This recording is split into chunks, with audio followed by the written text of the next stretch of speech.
اتنا انٹرنیشنل مسئلہ بنا دیا آپ لوگوں نے کہ جو ان سے نا غزل یہ نہیں چاہتی ایمان وہاں اس گھر میں آئے. اتنی بدتمیز ہے غزل کہ اس نے سامنے سے لانتے بھیجی ہیں. آپ کی مدر کو کوئی ایسے لانت بھیجے؟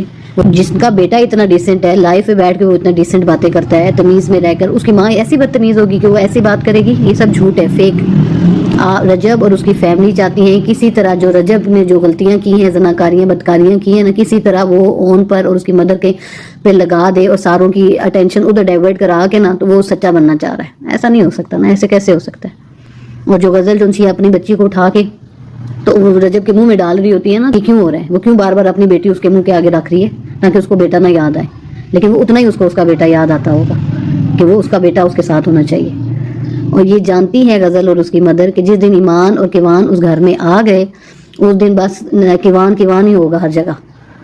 اس لیے وہ ان کو اندر آنے ہی گھسنے ہی نہیں دے رہی ہیں. جب تک رجب باہر تھا تب تک سب ٹھیک تھا، وہ اس کو لے کر آتی رہی ہیں، وہ ان کے ساتھ رہتی رہی ہے، پھر ماں کے جاتی تھی، پھر آتی تھی. جب رجب آیا تو تب کوئی پکی ناراضگیاں پڑ گئی ہیں، دوست سارے ملے.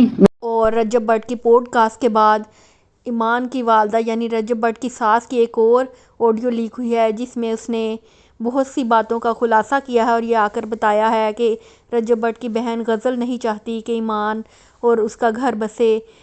وہ جان بوجھ کر اسے اپنے بچے کی بھی یاد نہیں آنے دیتی. وہ اپنی بیٹی کو سارا دن اپنے بھائی کو پکڑا دیتی ہے تاکہ اسے اپنا بچہ بھی یاد نہ آئے.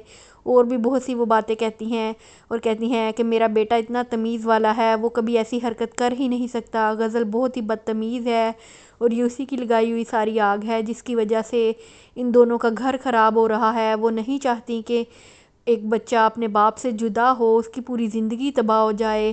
جب ماں اور باپ دونوں الگ ہو جائیں گے تو بچے کی شخصیت ہی خراب ہو جاتی ہے. وہ بچہ صحیح طریقے سے پروان نہیں چڑھ سکتا. اس لیے وہ کبھی بھی نہیں چاہیں گی کہ ان کی بیٹی اور ان کے داماد الگ الگ ہوں اور اس بچے کی زندگی پر برے اثرات پڑیں.